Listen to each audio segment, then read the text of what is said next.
The Cleveland Guardians are your favorite to win the American League Central? Yes, I said it. FanDuel said it. We're going to dissect it on this squad show. Step up to the plate. It's the Locked On MLB Squad Show.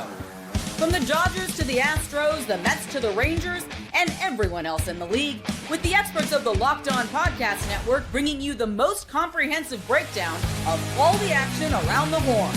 We're coming in spikes up, no hurt feelings allowed, so squad up. We are just a few days away from the MLB playoffs beginning, and we're glad that you're alongside us here on this latest edition of the MLB Squad Show. My name is Jeff Carr. I'm one half of Locked On Reds. I'm also the Locked On MLB channel manager and your host for the Squad Show today. We've also got Boney from Locked On A's. We've got, of course, Sully, the man, the myth, the Sully of Locked On MLB. And, of course, we have the happiest man in the room right now in Justin Lada, because the Cleveland Guardians, one half of Locked On Guardians, by the way, because the Cleveland Guardians have overtaken, or well, they're tied, but the tiebreaker, and it's tiebreaker season because we're talking about all the tiebreakers today. And the Guardians have the tiebreaker over the Tigers. And, of course, we have to start there because, Justin, how we feeling? I'm feeling pretty good, I gotta say. I never expected to be here. Like, I feel good just the fact that we're going into the final weekend and the Guardians have something to play for. When we get to the end of the season and Sully does his summer score, the Guardians, they're not going to score very highly, but you want to know what?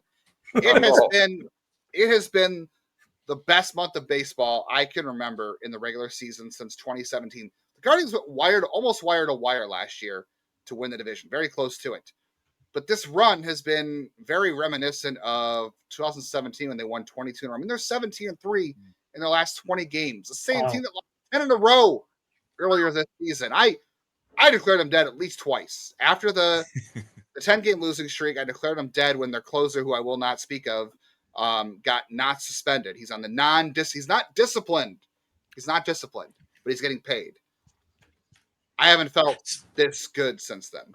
Justin, you brought up my summer score, which is where the metric that I invented to keep track of I have a point system metric for the number of times you wake up in the morning, your team's in a playoff spot after Memorial Day. I can't do it before Memorial Day, but after Memorial Day, after a third of the season. So I call it the summer score, because if you have a high number, that means you had a fun summer, right? It means most of the days you woke up there. Right now, the Cleveland Guardians summer score is 34. Compare that with the Astros, which is 285. Wow. One is in the playoffs, one is not. The Guardians were a playoff team on Memorial Day, pretty much through June. I mean, they had a couple of days here and there where they're out of it, and then after June 25th, they fell out, never to be seen again until September 21st. So from June 25th till September 21st, they were not a playoff team. That's all of July. That's all of August. That's most of September. And here they are in a position where they're in a playoff team. I want to do one thing right now. I want to be Superman. I'm going to spin the earth backwards a little bit. I'm going to go back to not a very long time ago, 15 days ago, on coming off the games on June 10th, 15 days ago, September 10th. Sorry, swing back to September 10th. All right, mid-September, and the Tigers absolutely dismantled the Yankees with an 11-1 blowout. I want to just point a couple of things out. The best team in the American League that day were the Detroit Tigers, okay? Just ahead of the Toronto Blue Jays. Now, this is how life is different since then. The Jays were 3 games up on the Red Sox and Yankees. The Astros were in first place by themselves, okay?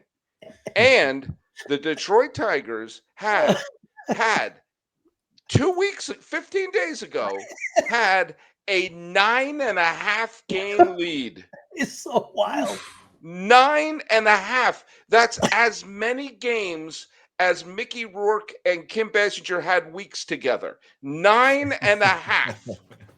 Thank you for my really up-to-date movie references. And here. it was 15 days. It's When's not the as last if time this you was a saw a long movie period of so time. with 15 days. Now consider there's there's 3 or 4 days. There's 3 days left.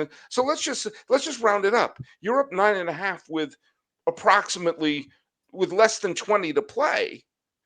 You're feeling good. You're like, hey, let's ease up on the throttle and land the plane. After you've just humiliated the Yankees in back-to-back games.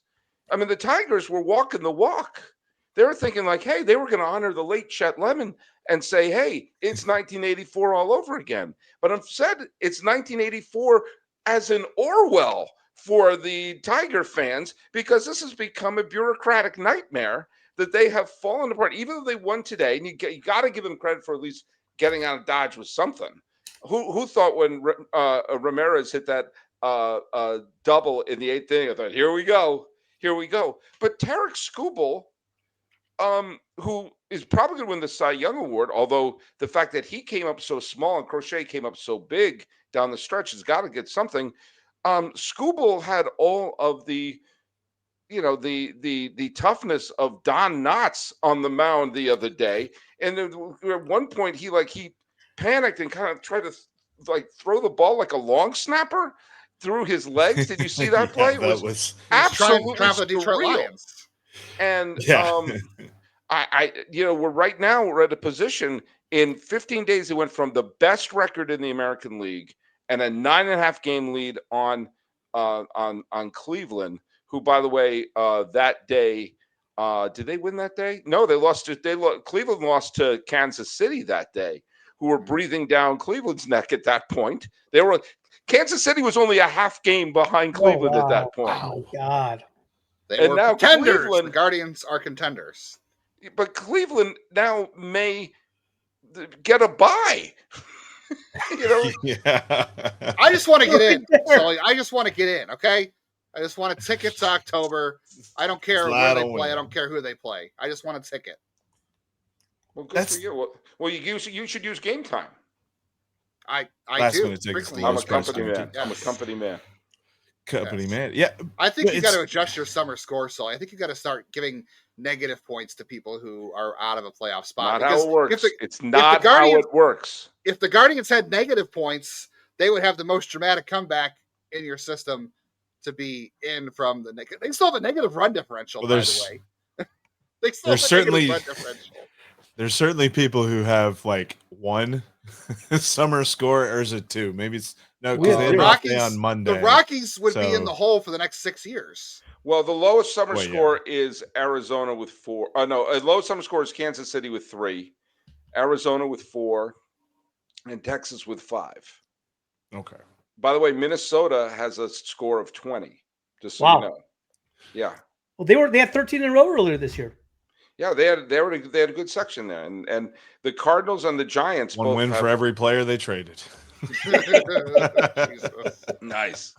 Oh, sorry, Brandon. I'm sorry. That was a pot shot there. It doesn't deserve that one, but no, it's crazy to see that comeback, and it's crazy to see like. Do you put all right real quickly before we get out of this segment here? Who gets more blame or credit, Guardians or Tigers? I think you have to blame the Tigers. I mean, yes, but the Guardians have been getting win after win because their pitching has been terrific. They've had games where they're winning like 4-2 or 2-1. I mean, like when they were going on that huge winning streak, they weren't exactly lighting up the joint. But the Tigers were just playing awfully. I mean, it's a combination, of course. I mean, you can't have one without the other. I mean, the great collapse of the Red Sox in 2011 is also the Rays took over as well. I mean, it's you need to have that team take advantage of it, and Lord knows Cleveland took advantage of it. I mean, 15 days to do that sort of a reversal, that's unheard of. Tigers losing 2 of 3 against the White Sox at home. I mean, come on. Yeah. The Guardians took care of business, but the Tigers definitely let them back in. Didn't close the door on them either. That's We how have it to goes. see Plus, I was both. opening the door to see if Sully still hated the Guardians. So, we know Well, that that's still the It's case. all the Midwest. It's all the Yes, Midwest. obviously you got to hate Cleveland because you hate those teams that win it every single year, and it's just, Every single year.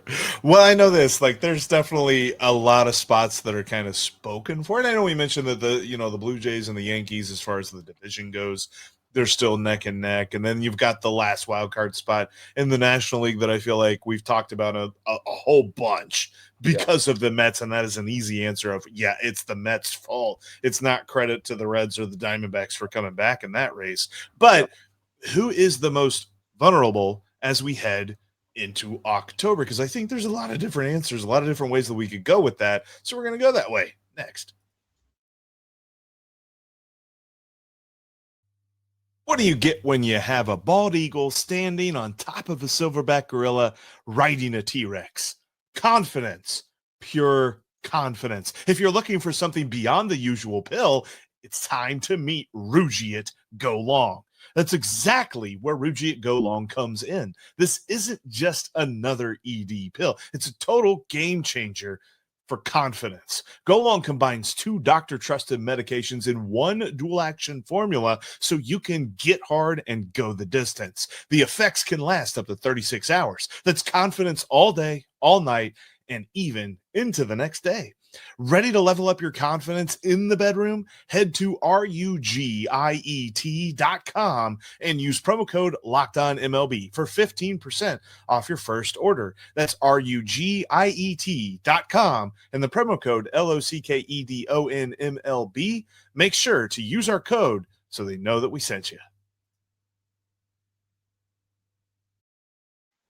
Thank you for making Locked On MLB part of your everyday routine. There is a podcast for your favorite team, whether it is the Guardians, Justin and Jeff Ellis over at Locked On Guardians, the A's with Booney, whether it's the entire league, maybe you just love baseball as a whole, Sully's got you covered, and of course, Locked On MLB Game Night, watching every game every night, all the way through the World Series.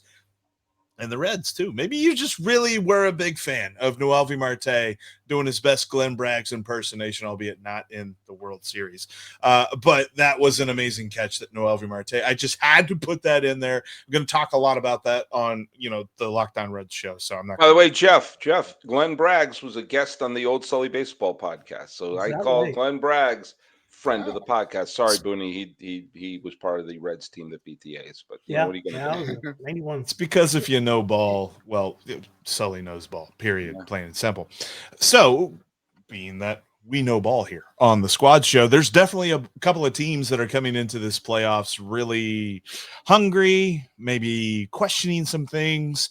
And I start with the Milwaukee Brewers. And I'm not saying that they are the most vulnerable, but I'm saying that if anybody is going to be pressing in October, whenever they finally get going, it's Milwaukee, because we've seen this story before. Milwaukee has dominated the regular season for what feels like a decade at this point. The National League Central has been theirs to lose for a long time, and they haven't lost it.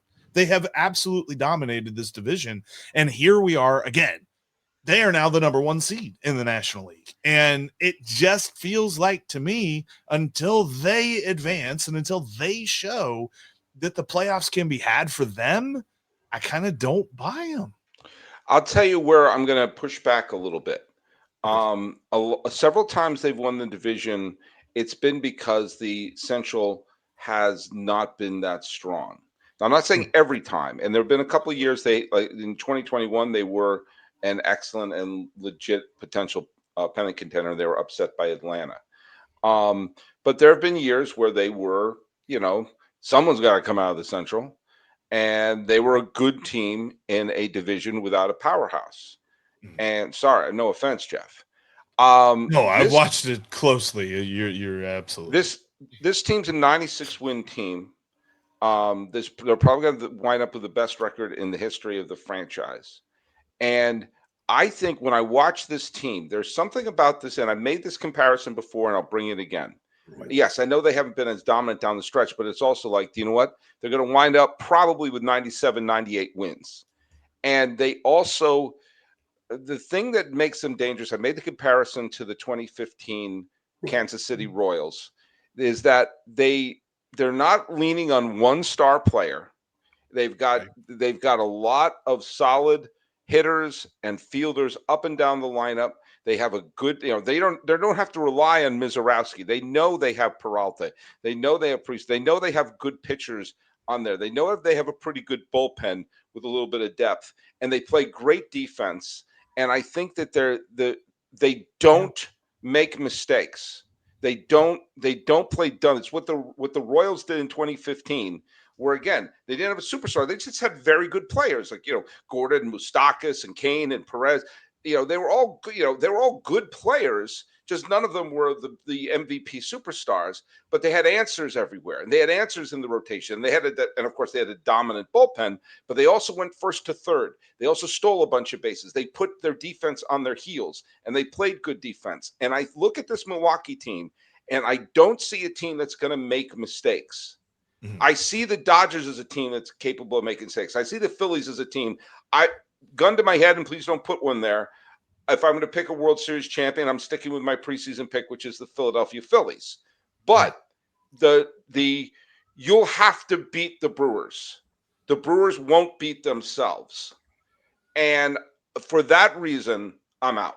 For that reason, I think that they look better than some of the teams that had got in the playoffs before. But then again, I thought the team in 2021 I thought they were going to do better than they did. So who knows?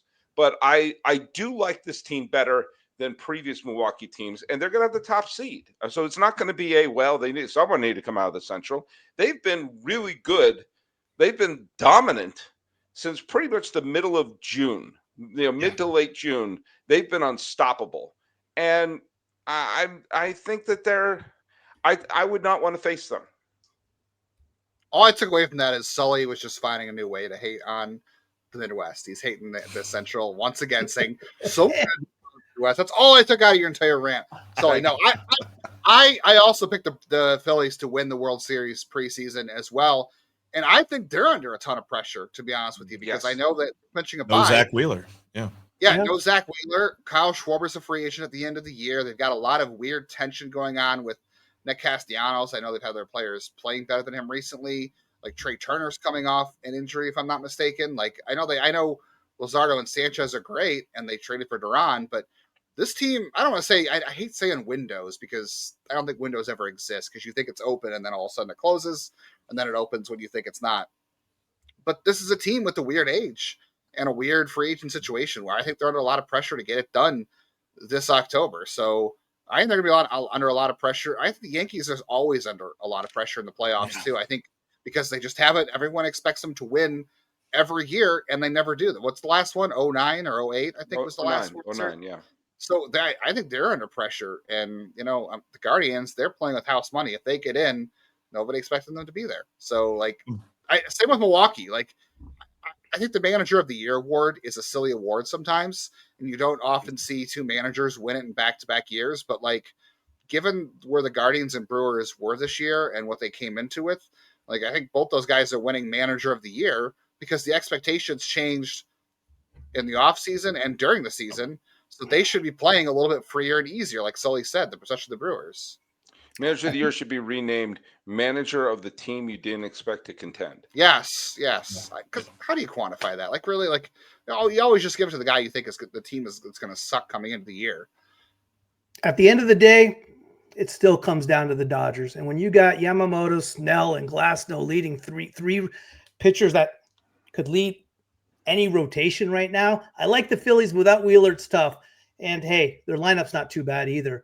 So at the end of the day, I still think the Dodgers are the team to beat. But the one thing I'd say, Booney, and again, you'd bet against the Dodgers at your own peril. Dave Roberts has to look in the mirror and, he has to come up to Clayton Kershaw and to Sasaki and say, guess what? You guys are in the pen because Tanner Scott's terrible. Blake Trinan should be DFA'd. I mean, they have blown. Their bullpen has been not mediocre. Their bullpen has been grotesque. Their bullpen has been Calvin Schiraldi, Young Kim, Armando Benitez, you name it. Jose Mesa's looking at this group saying, man, these guys are chokers. I mean, sorry. I'm sorry. I've erased that name from my memory. Come on. Are you saying You know- Brad Lidge is going to come out and close games for them in the playoffs? By the way, I'm convinced that Brad Lidge made a deal with the devil in 2008. To give me 1 year where I can't blow one, and then he did. Right. And after that, but yeah, I mean, I would use Ohtani as a closer. Look at Yamamoto, Glasnow, Sheehan, Snell. That's the best when you consider Wheeler's out. That's the best 1, 2, 3, 4 going into the postseason. And part of me wants to go up to Dave Roberts and say, "Hey, pull an Ozzie Guillen and just have him throw 9." You know, I'd be better off having Yamamoto throw 9 than having any one of the Delta House who's in the freaking bullpen right now coming out and blowing the game. I mean, so like a starter on like 50%, like energy. I would rather have Kershaw coming out of the bullpen. Absolutely. Yeah. I would use Kershaw out of the bullpen. I would use freaking if Sheehan's not going to get a start, get him out of the bullpen. I just don't trust any, especially Trinan. I mean, Trinan has just been automatic. Do you know what Trinan's ERA is right now? 10. It's 5.47. Yeah. 5. Yeah. That's a good slugging. Your ERA should not be a good slugging percentage. It's not 5.6. Not 5.67, Sully. I still don't know what that means, to be honest with you. I have no idea. I did that to Jeff the other day, and he logged off on me. He's I am not logged off. He's like, I'm out. Yeah. Yeah, I gotta admit, I'm making 9.5 weeks references. I'm not into today's references. 9.5 weeks. Yeah, we're talking about Glenn Braggs just a minute ago. I agree with you, Booney, because it's tough. I mean, obviously, you have Yamamoto, you have Glasnow, you have Snell. Sheehan's been pitching great for them recently, and obviously, Ohtani is playing once again. He's once again pitching well, 50 home runs. He's going to have 20 stolen bases. OPS is going to be over 1,000. And Betts is there, Freeman is there. Obviously, they're going to score a lot and everything. But the bullpen will be their undoing. Absolutely be their undoing. I'm not saying they can't win, because you've seen teams that have, like last year, their rotation was a mess. They had to throw a bullpen game every 4 games, and they still managed to win it. By the way, I also think that the Yankees have one more dumb series in them. I think they have one more, where they're playing yakety sacks in defense, or Boone makes one more, dumb move. I that's not wishful thinking on my part, but I think they have one. There's one more. They're not going to be playing the White Sox. They're not going to be playing. The who else have they been playing down the stretch? The Nationals or the Twins. They're not going to be playing one of those teams. They're going to be playing a pretty good team along the way. Right. And so a team that can beat them if they there'll be a moment where he does something dumb, or Volpe kicks a ball, or something stupid happens. And I think they have one more of that in them. It's been a while.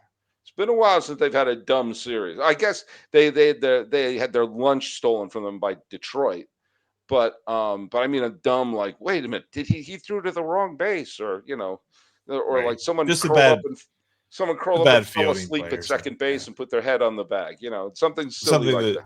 Some of the little league coaches go like, "Oh my god, I just told my kids to not do one more series like that in them." It's definitely coming. I can see that happening. I want to take a step back though and look at the playoffs from a 30,000-foot view, because I have a question for you guys that I think will provide some interesting discussion. That's coming up next. If you've been thinking about getting in on the action over on FanDuel, now is the best time. They still have this great introductory offer that's only going to last for a little bit longer. When you place your first $5 bet, if it wins, you'll get $300 in bonus bets. That's like literally double what it usually is.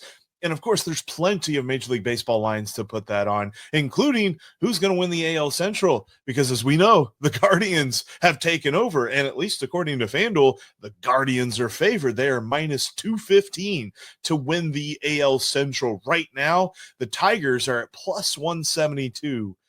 How the Tigers have fallen. Man, they've had like an opposite season compared to last year. where they just barely made the playoffs after a huge comeback. Now it's the other way around. But yeah, go check out FanDuel today. Like I said, new users, first $5 win gets you $300 in bonus bets. Download that FanDuel app today. If you can't watch your favorite Locked On MLB podcast on YouTube, you can always listen to us on your favorite app because we are free and available everywhere you get your podcasts. All right, I want to close on this because we're just a couple of days away from the playoffs beginning, wild card round, best of 3, all that great stuff.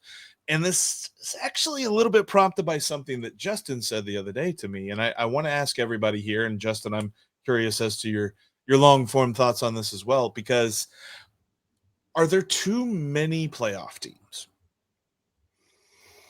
Yes, but no. Because if you would have asked me a few weeks ago or the start of the month, I would have said yes, because the Guardians weren't going to be in. And I'd have said, I'm tired of watching teams sit around 500, not make moves at the deadline, not try to push the chips all in and try to win. But now the Guardians are back in it. Yes, there's not so many playoff teams, because you want to know what? This is exactly why Rob Manfred did this. He's keeping. I can't believe I'm saying something good about Rob Manfred. I'm so sorry, Sully.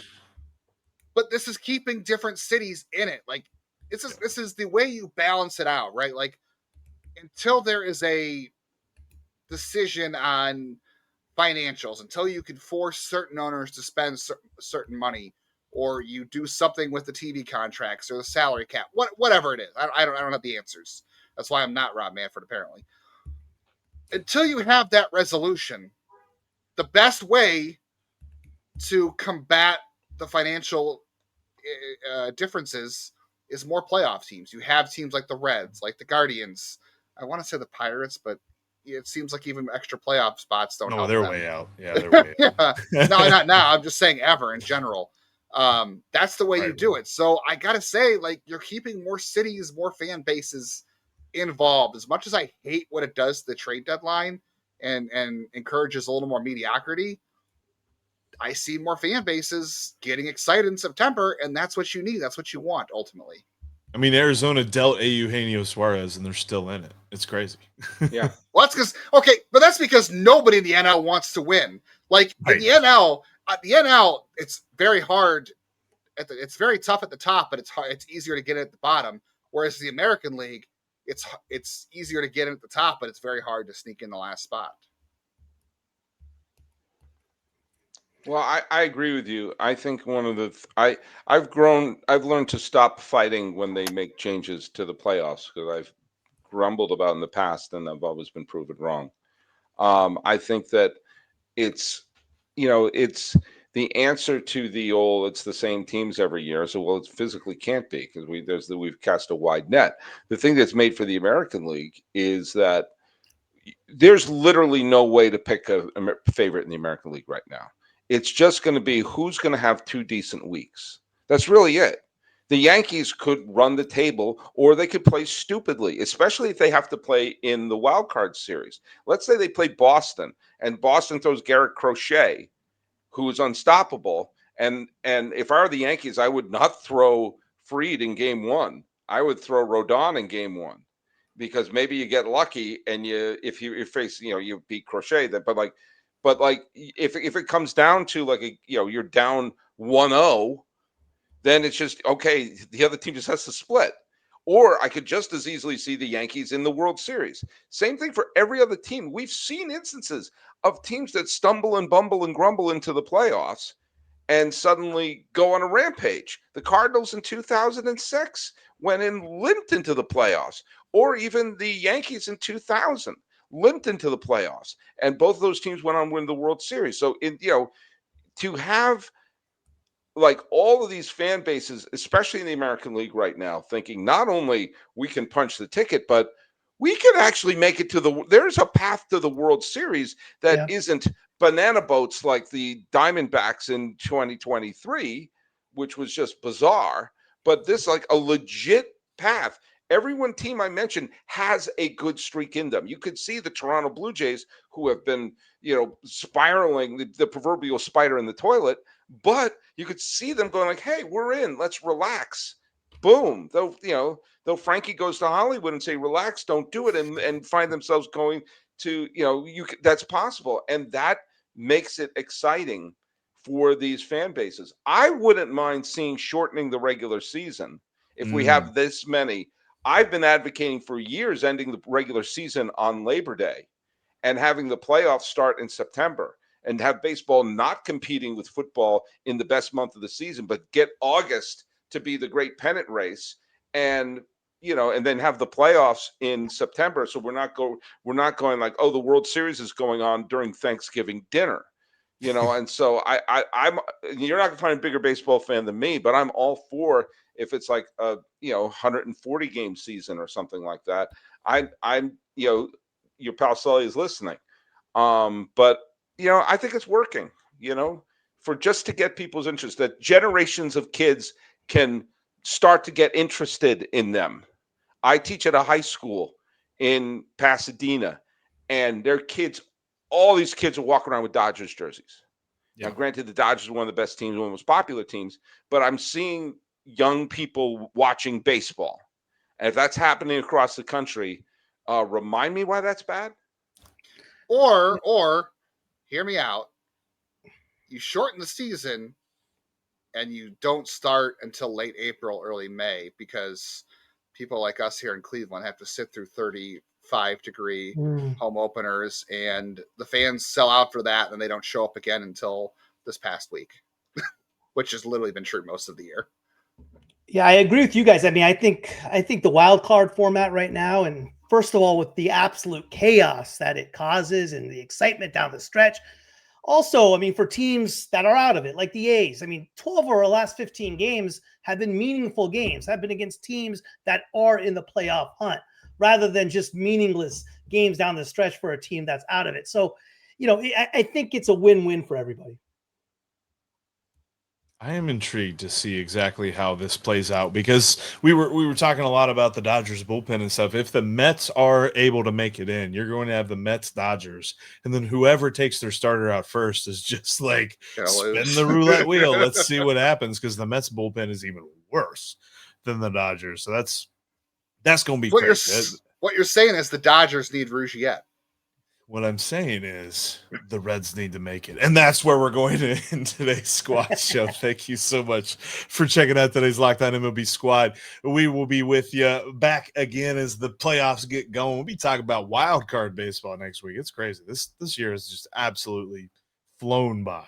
But we'll be back in your feed next week. Thank you so much for checking us out. Make sure you check out your favorite team's podcast, whether it's the Guardians, the A's, the Reds, or you just love baseball in general. We got a podcast for you, because we are all part of the Locked On Podcast Network, your team every day. Chaos.